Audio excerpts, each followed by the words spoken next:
What are the Atlanta Falcons bringing to the table other than their run game that's going to help them win in week 13 when they face the Pittsburgh Steelers? I'm Aaron Freeman, host of Locked on Falcons. We're going to be talking about that and more on today's episode. You are Locked on Falcons, your daily Atlanta Falcons podcast.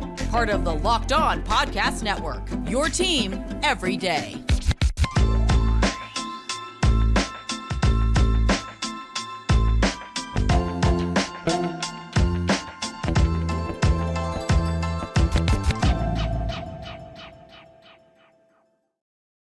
So, guys, you know me. I'm Aaron Freeman, a.k.a. Sirius Black, a.k.a. Mr. Drew, and a.k.a. your very humble host of this illustrious Locked on Falcons podcast, your daily Atlanta Falcons podcast, part of the Locked on Sports Atlanta podcast family, your team every day. And today's episode is brought to you by Bet Online. Bet Online has you covered this season with more props, odds, and lines than ever before. Bet Online, where the game starts.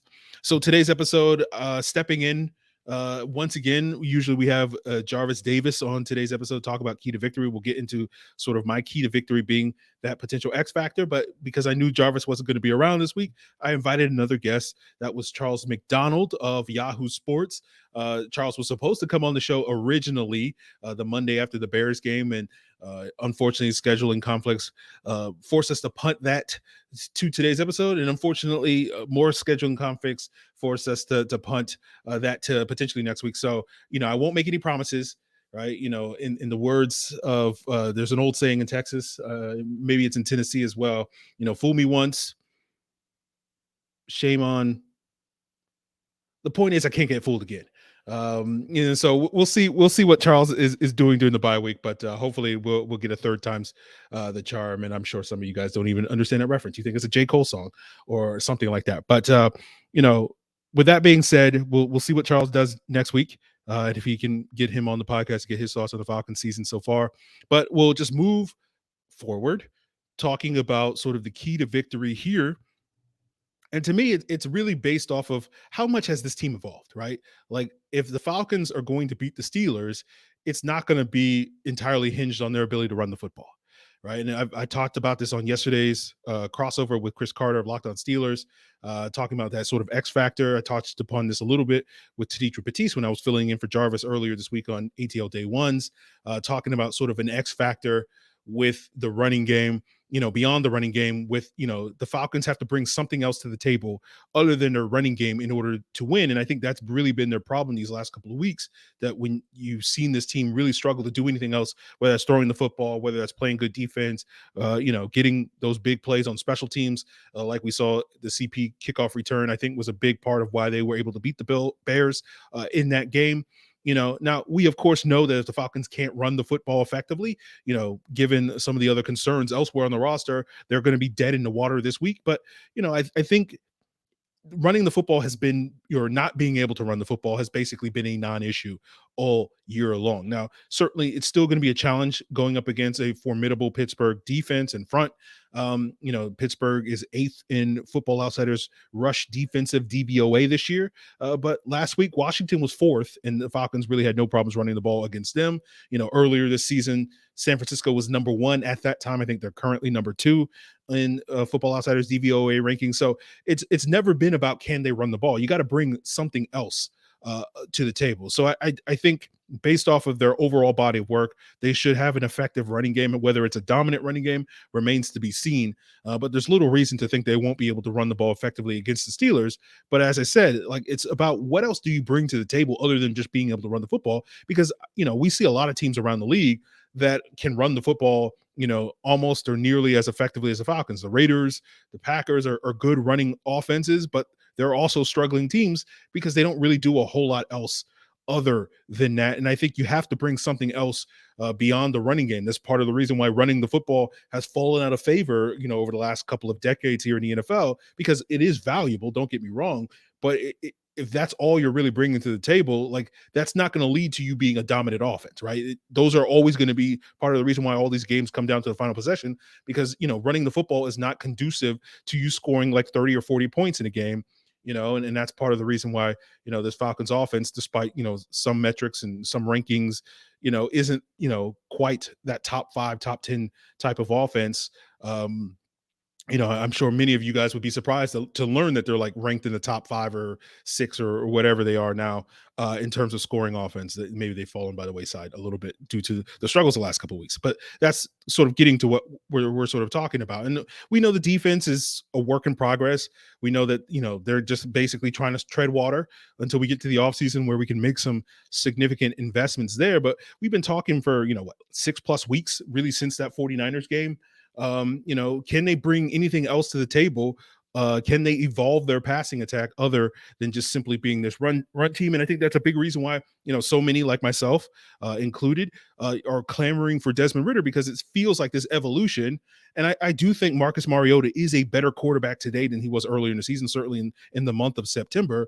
But it does feel like this, if we're calling this an evolution of the offense, it's at a snail's pace. It's stuck in the Cretaceous when it comes to evolution, if I could, borrow that term.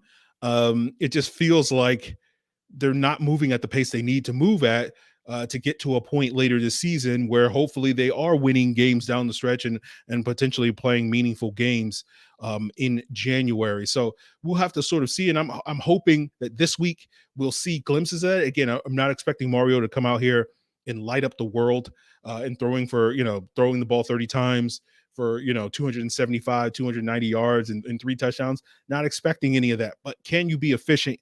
Can you be effective? All those various things that we saw in that 49ers game, even though the Falcons threw the ball 14 times in that game, can you throw the ball 15 to 20 times and feel like, yeah, you're completing, 65, 75% of those passes, being able to move the chains reliably on third downs, being able to generate some of those explosive plays on those intermediate and downfield throws, those types of things.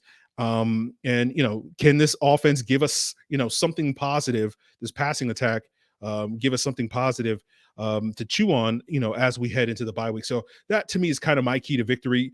Can, whatever that other X factor, whether it's the passing game, obviously that's going to be the thing that we tend to focus on the most. But, is it special teams? Is it the defense creating turnovers? Whatever that is, you need to bring something else to the table other than just being able to run the ball for, 140, 160 yards, to be able to win some of these football games, because you can still run the ball for 140, 160 yards, but probably Pittsburgh's going to run the ball against our defense for 140 and 160 yards. Those two things kind of cancel each other out, similar to what we saw last week against Washington. What else are you bringing to the table? And that to me is really the question for the Falcons. And we'll see sort of what happens on Sunday, if they can bring something extra to the table. And we'll be talking about it, of course, on the Rapid Reaction Sunday evening. But of course, before that, potentially we'll be talking about it with Jarvis Davis on the Locked On Falcons postcast, which you guys can check out immediately after that final whistle on Sunday on the Locked On Sports Atlanta YouTube page. And of course, make sure you subscribe to Locked On Sports Atlanta for the 3 great shows that you're getting: A to Z with Mark Zinno, Hitting Hard with John Chuckery, and ATL Day Ones, usually with Tanitra Batiste and Jarvis Davis. But this week, Jarvis is gone, and so she's got some subs in there.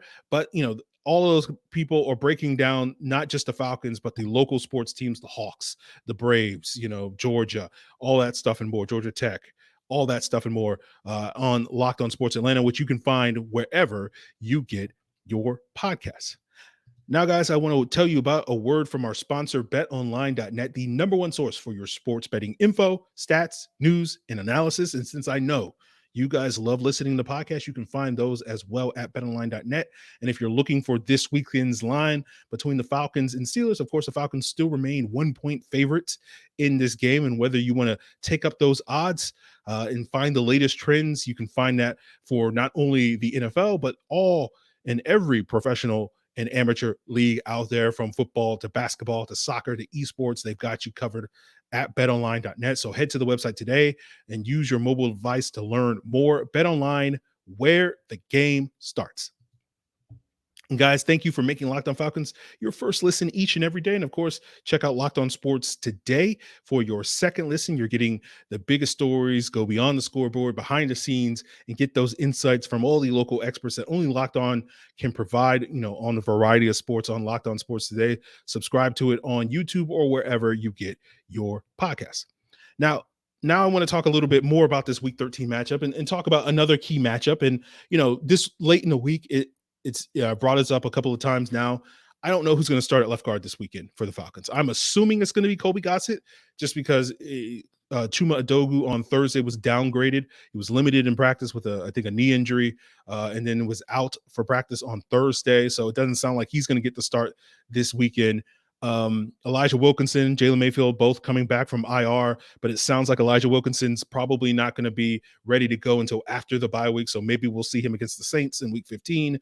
And of course, we hope Jalen Mayfield is not coming back. I don't think it would be fair to Jalen Mayfield to have his first start go up against Cam Heyward this weekend, because we know whoever starts at this left guard position, Cam Heyward's going to be a problem. He spends about similar to what Jonathan Allen did last week with Washington. He spends about 95% of his snaps playing on the right side of the defensive line, that right defensive end spot in that Steelers 3-4 defense, and thus, the left side of the offensive line. So that will be probably too big of a challenge for Jalen Mayfield, especially since he hasn't really played any meaningful snaps in a football game, because didn't he miss all of the preseason, if I'm not mistaken? No, I think he played in the preseason opener. And then it was out with the back injury ever since then. So, he hasn't played meaningful snaps since the beginning of August or whatever the case is. So, I think we'll see Colby Gossett. And I think to Colby Gossett's credit, Jonathan Allen played well. So it wasn't as if he contained Jonathan Allen or anything, but Jonathan Allen didn't take over the game. And that was one of the things that we talked about last week in the key to victory, and sort of keeping Jonathan Allen from basically taking over the game. Unfortunately for the Falcons, Jonathan Allen didn't take over the game, but we did see DaRon Payne make some plays late in that game. Although, to Chris Lindstrom's credit, he was able to keep Payne in check for probably the first 3+ quarters of that game. And it really wasn't until the second half of that game where I think Payne was getting a little bit more looks at that one technique spot, where he was able to get a more favorable matchup against Drew Dahlman before you started seeing him make a couple more plays in that game. So, the battle in the trenches is always going to be something that we've been keeping an eye on. And of course, me and Jarvis are always talking about either the offensive line or the defensive line when we do these Friday episodes. So we got to keep the train going, even if Jarvis is not going to be here. So that'll be something to keep an eye on. But given that Allen did not exactly go off, Cameron Heyward is not having quite the same level of season that Allen has been having this year, Jonathan Allen, that is. So we'll see if Heyward, goes off in this game. Obviously, if Heyward has a good game but isn't dominant, similar to what Jonathan Allen was, I think that will bode well for the Falcons. Hopefully it won't be too disruptive to what they want to do on early downs, running the football, and then potentially moving the chains on third downs. Obviously for third downs, I'm a little bit more worried about those edge rushers and Alex Highsmith and TJ Watt coming off the edge. And then with those guys forcing Marcus Mariota to try to step up in the pocket, that's really where Cam Heyward can really make his bones, by really collapsing that pocket on the interior. That's how you build a pass rush. We'll get there one day here, guys. Falcon fans, we'll get there maybe this next offseason. So we'll see what that is all about. And we'll touch upon a little bit of that as we continue today's episode. But we got a bunch of listener questions talking a little bit about AJ Terrell and whether we'll see him shadow guys like Pickens or Diontae Johnson this weekend. We'll talk a little bit about upgrading the defensive line this offseason, maybe some plans there, as well as whether or not Desmond Ridder, QB1, aka is going to be the starter next year, given that he doesn't look like he's going to get that opportunity in 2022. So we'll get into all of that, guys, as we continue today's Locked On Falcons, guys. But before we get there, I got to tell you, if you don't know, Locked On Falcons, along with the other great local Atlanta shows that are giving you that great sports coverage 24/7 for free, is also available now on Roku and Amazon Fire TV. All you got to do is download the Locked On Sports Atlanta app on Roku and Amazon Fire TV. And now, guys, I want to tell you about Prize Picks, a fun new way to play daily fantasy. All you got to do is pick 2 to 5 players, and they score more or less than their Prize Picks projection. You can win up to 10 times the money on your entry, and it takes less than 60 seconds to enter. I was scrolling through Prize Picks app earlier today to sort of see, okay, what am I going to put in? And I'm looking at, Pat Fryermuth and some of the projections that he has, more or less 48 and a half receiving yards, more or less 4.5 receptions. The other great thing about Prize Picks is, you can also do it by fantasy points, even if you're not sure. Like, I don't know how many catches and yards this guy's going to get, but I know he's going to put up numbers, so you can go more or less with a certain fantasy projection in terms of those points. And the great thing about Prize Picks is not you versus other people. It's just you straight up versus the projections. They offer projections not only on the NFL, but NBA, MLB, NHL, PGA, college football, so much more, World Cup, all that stuff. I just found out today scrolling through the app, they got Call of Duty projections. So if you guys are into esports, they got that on Prize Picks. It's safe, it's fast, it's easy. It's currently in operation in over 30 states in the US and Canada. All you got to do is download the Prize Picks app or go to prizepicks.com to sign up. First-time users can receive a 100% instant deposit match up to $100 with the promo code Locked On. That means if you deposit $100, Prize Picks is going to give you another $100 to play with. If you deposit $50, they'll give you $50. Don't forget to enter that promo code Locked On at sign up for an instant deposit match up to $100. So, guys, our first question comes from the Discord. It comes from Innis31. He says, I could be wrong, but it seems like we've been trying to pass the ball more recently, and RB1 Caleb Huntley has been a non-factor since CP came back. I thought he brought a lot of juice to the run game. I understand wanting to evolve our offense, but at what cost? We clearly can't depend on Mariota to sling the rock. I feel like we could have won versus the Chargers, Panthers, and Commanders if we stay true to our run game. Also, with Kyle Pitts out, would it be beneficial to have CP take on the role of a decoy? He's a threat anywhere on the field, and defenses will have to adjust accordingly. So, we touched upon this, I think, on either earlier this week. I can't remember when it was. We talked a little bit about why Huntley is not playing, and it's owed to pass protection. I've been saying this for 4 years now on this podcast. Like, everybody focuses on your running ability, but what determines whether you get on the field as a running back more often than not is going to be, can you hold up in pass protection? Because, not necessarily the case with the Falcons, but, certainly in the past when they had Matt Ryan back there, when you have, these big investments at the quarterback position, you need someone who can hold up. And for the most part, again, obviously, this does probably apply a little bit more to the Falcons than it does for a lot of other teams. But for the most part, there's not a whole lot of difference between RB1, RB2, and RB3. Certainly here in Atlanta, because we've gotten really good production out of all three of our running backs, and Huntley, Patterson, and Algier. Unless you have an Adrian Peterson in his prime, a Derrick Henry in his prime, a Nick Chubb in his prime. Those are really the three guys that really stand out in my eyes over the last decade plus that really weren't involved in their offenses on third downs a whole lot, and still, got a ton of playing time. And unless you're, that type of dude as a runner, it does, your value on passing downs is going to matter a lot. So that's why Huntley hasn't gotten a lot of runs since CP has come back. It does, I do agree with your sentiment that it does feel like they're trying to evolve their offense a little bit, going back to the earlier point, with throwing the ball more. And I think it's fair to say, as I mentioned earlier, it hasn't necessarily gone the way that I think the Falcons have wanted, although there have been, very, very, very, very small encouraging signs, but it's not evolving at the pace we need it to. I don't quite agree with the sentiment that, had we stuck with the run a little bit more, we would have won some of those previous games. But, I'm not going to sit here and say you're wrong on that, but I don't know. I think some of it, I can't remember which specific game. I want to say it was one of the Panthers game, but one of those games, part of the reason was they were forced to throw the ball because the running game stopped working in the second half of that game. And so that's part of it. So as for Patterson being a decoy, I mean, I don't think he's the same in terms of Pitts, in terms of demanding coverage and attention. Patterson is a very capable receiver, certainly. Well, he's a very capable playmaker with the ball in his hands. And can do a lot of things. So I think your point is that he could probably do more than what he is being asked to do in the passing game. Certainly we saw him basically be, other than maybe Kamara and McCaffrey, I'm trying to think of who else was maybe Eckler. He was one of the top 3 to 4 pass catching running backs in the league last year. So clearly he could do more than what he's doing, which is basically nothing in the passing game. So I would like to see him get more involved in the passing game with that, especially given how much the Falcons are throwing the ball, trying to get the ball out of Mariota's hands at a quicker pace, and maybe not pushing the ball as much down the field. And so it does feel like, check downs and screen passes of Cordarrelle Patterson could be very beneficial to that style of offense. And we haven't quite seen that. So I do think getting Patterson more involved would be beneficial to the team, but I don't think he's going to be quite the same decoy and command the same attention that Pitts does, just because I don't think he has the same, skill set as a pass catcher, but certainly he has a skill set that is being underutilized here in Atlanta. Also from the Discord from Not Tim Flan, he asks, how will AJ Terrell line up against the Steelers?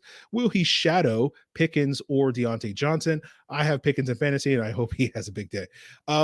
I don't know if we'll see AJ Terrell shadowing either of these receivers this week, because last week they didn't really shadow him with McLaurin. They did often line up against one another, but it wasn't as much as like, oh, he's following McLaurin all around the field. And if they didn't do that last week, I don't know if they'll do that this week, because at least last week it made a lot more sense, because the drop off from McLaurin to whoever the wide receiver 2 is a bigger drop off with Washington than it was this past week with Pickens or Johnson, whoever you want to put into that boat as a wide receiver 1 and wide receiver 2. The other thing I've noticed with the charting of the defense the last couple of weeks is they have, since AJ Terrell's come back, they have basically abandoned man coverage for the most part. The last 2 weeks with Terrell's return, they've only played man coverage on 9% of their coverage snaps that I've charted.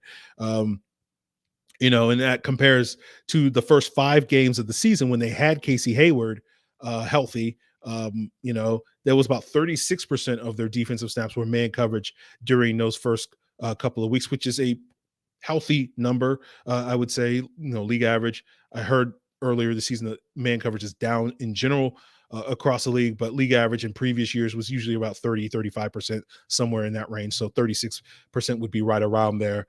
Overall this season, it's about 27%, man coverage for the Falcons defense. So it has dipped in the weeks since then, and especially these last couple of weeks. So without playing a lot of man coverage, you're not really shadowing a guy. They'll move Terrell around, from side to side and whatnot. But when you're playing zone coverage, you're not going to see a lot of him shadowing guys. And a lot of the zone coverage that they do these last couple of weeks has been a lot of cover 3.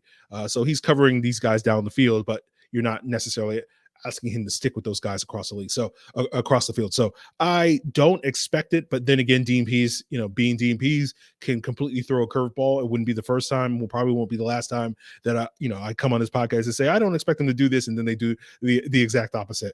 Cause I know Dean Pease is listening to me right now. And he's like, yes, that's entirely the point. It's all part of our process, Aaron. You say a thing, we prove you wrong. And it's all part of our way to, obfuscate and disguise what we're doing on Sunday, because we know all the NFL teams are checking out Locked On Falcons as their first listen. So let's move on from that and talk and answer FalcFan 902's question from the Discord. And of course, the Discord link for those of you guys that are interested in joining is in the description below.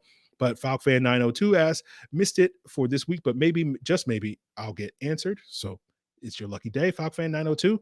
Game day views, it looks like tight ends and wide receivers are getting more mini free releases and pass plays. Is it the camera angles, or are we really giving opposing pass catchers free releases often, specifically tight ends? Yeah, it is. Yeah, the Falcons, because they play a lot of cover 3, you're typically not playing a lot of press coverage. Because they're not playing a lot of man coverage, you're not playing a lot of press coverage. So yeah, the cornerbacks are not usually sort of mugging guys at the line of scrimmage. They have tried to mix in a little bit of that, some press bail techniques, guys lining up close to the line of scrimmage, sort of, bump and run, and then bailing to play their deeper responsibilities. They've been playing some cover 3 matches and whatnot, which is kind of a hybrid between zone and man coverage, where it's basically like if a guy enters your zone, you switch to man coverage, that sort of thing. So they're trying to mix things up. But yeah, in general, the Falcons are not a team that are going to play a ton of press coverage and jam guys. This goes back to one of the conversations we had frequently in the offseason, which is one of the reasons why I did not expect the Falcons to target guys like Derek Stingley and Sauce Gardner high in the draft as others did, because those guys are really, perfect fits in a press man type of scheme.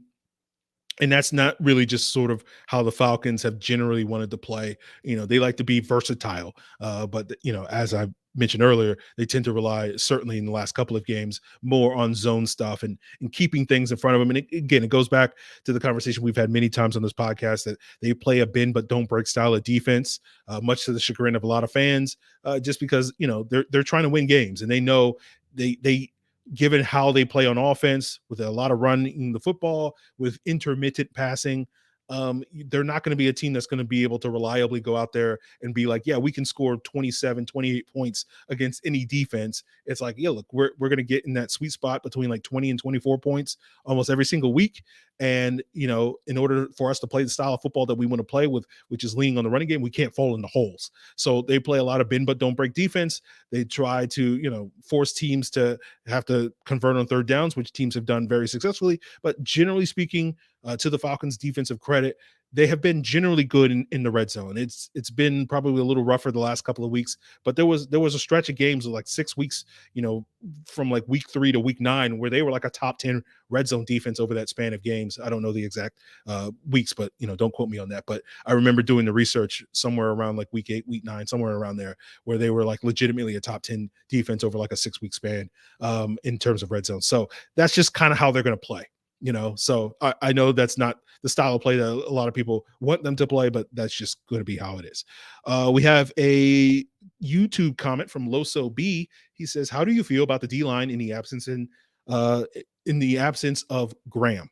Yeah, it's not great. I feel like Anderson and Dalton and Horn, all those guys have, shown progress this year. Dickerson doesn't feel like he's a complete waste anymore.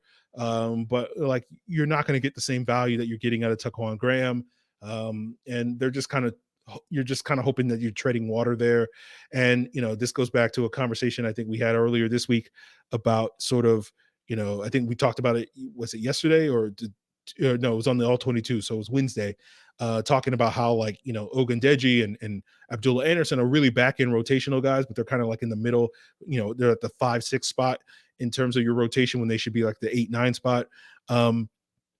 And so that goes to, I think the Falcons are going to have to invest serious resources up front at both outside linebacker, at D-line, and at the nose tackle. I'm thinking you're going to get at least two additions along the defensive line and defensive interior, probably another DN type of player that can probably take over for Taquan Graham as the primary interior pass rusher next to Grady Jarrett. And then also you need to get another D tackle type of player or a nose tackle type of player that can be sort of bring that size. And especially if you're going to have, Troy Anderson and Michael Walker be your starting linebackers, you really do have to work to keeping those guys cleaner. And you can't do that with, as the Falcons have often done this year with Grady Jarrett, 290-pound nose tackle. Now, the last couple of weeks, they've gone much more to Abdullah Anderson playing that role, and I feel like that's a better fit for Anderson's skill set.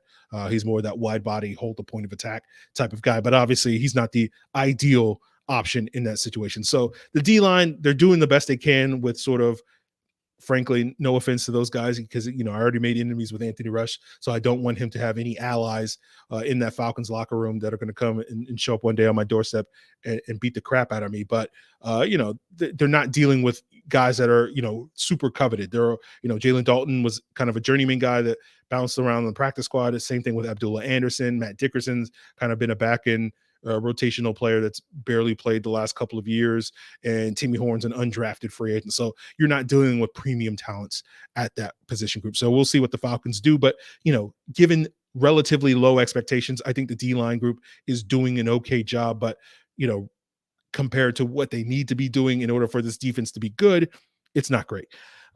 Chef the Entertainer at Chef the Int on Twitter asks, will QB1 start next season? So this is our final question, and I'm assuming, Chef, that you're referring to Desmond Ridder as QB1. And I do think the expectation is that he'll start next season. We'll see if that comes to fruition. I think we'll have a real competition between him and Marcus Mariota next summer. If Ridder wins that competition, you'll probably see the Falcons sort of adjust Mariota's contract and pay him, what's more in line with a backup quarterback. So I think his cap hit next year is around like 14, 15 million. So that's more of a starter salary. If this is what he did with the Raiders a couple of years ago in his second season, where I think he lowered his cap hit to like $3 or $4 million. So I could see the Falcons asking him to take a pay cut if he loses that job. And obviously, if he winds up winning the job, we will we will weep collectively. We'll have we'll all have to be in therapy. So shout out to BetterHelp. We'll see how that goes. I have talked back and forth with people about what the plan is, and I think I've been pretty adamant, and we'll see if I wind up being right. But I don't think the Falcons are going to be looking for new quarterbacks, and I don't think they're, we myself included, but going into the season was like, okay, we got to find out what we have with Ridder so that we can find out if we're going to invest in another quarterback this offseason. And I don't think that's the Falcons' plan. I think the Falcons, know what their plan is from the jump. They've said what their plan was. They're going to build up the roster and then plug in the quarterback. And whether that's Desmond Ridder, whether that's another guy that they're going to acquire 2 or 3 years down the road after they kick the tires on Desmond Ridder for a couple of seasons, or Marcus Mariota for a couple of seasons, that to me is the plan. They have not tried to hide their intentions here. And I think far too often people are like, well, that can't be the plan. It has to be something else, because they went after Deshaun Watson. They were going to keep Matt Ryan or trade Matt Ryan, and they're going to go after Lamar Jackson, or they're going to draft CJ Stroud or Will Levis. And like, no, I think this team's plan is like, they're going to build up this roster, and they haven't really had that opportunity in part due to their limited cap space. And next year, they're just going to roll with these guys. And I think they're playing it. The reason why they're not playing Desmond Ridder is not because he's a bad player. Obviously, if you listen to our episode we did earlier this week, it's because of Giselle and Tom Brady. The Bucs sucking is the main reason why we haven't seen Ridder at this point in time. It's just kind of circumstance led to that. But I do think they're playing the long game.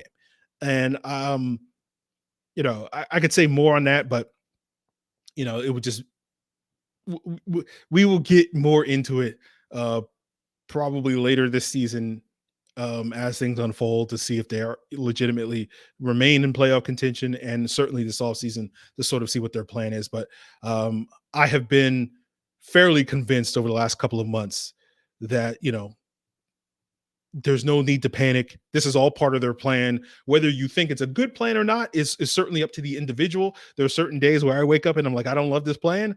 But at the same time, I do think this is part of their plan, which is to play the long game. They're developing Desmond Ridder. He's going to be the starter here, whether or not he, takes that opportunity and takes advantage of that opportunity and showcases his ability, remains to be seen. But I do think their plan is to roll with Mariota and Ridder next year. And, the best man, may the best man win.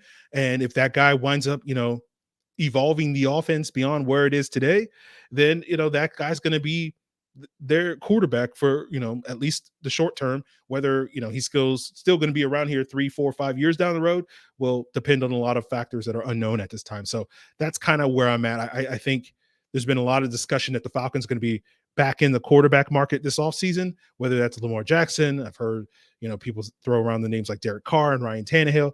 I don't think the Falcons are going to do that, guys. I really don't think that. And the reason why I think that is not because, I'm coming up with some crazy conspiracy theories. I'm just actually listening to what they're saying. And they're basically saying, we're going to build up the roster, and we're going to insert the quarterback at that point in time. And I think that's part of the reason why they've been reluctant to play Desmond Ridder. It's because they know that they haven't built up the roster to the level that they want it to. And hopefully this offseason, with the windfall of cash that they're going to have to spend and hopefully upgrade the defense and potentially revamp the offensive line and do whatever the things that they need to do, that's when they'll be much more comfortable, seeing what Ridder has in 2023 and potentially beyond. So there you guys have it. I hope that answers all your questions. Again, a lot of these topics will probably continue to be topics of discussion over the next 6 months. But certainly that will do it for us here today. Of course, check out Jarvis and myself Sunday on the Locked On Falcons postcast on the Locked On Sports Atlanta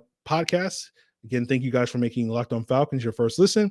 Check out Locked On Sports today as your second listen. Locked On Sports Atlanta, Locked On Hawks, Locked On Bulldogs, Locked On Braves, all that and more as part of your daily listening ship.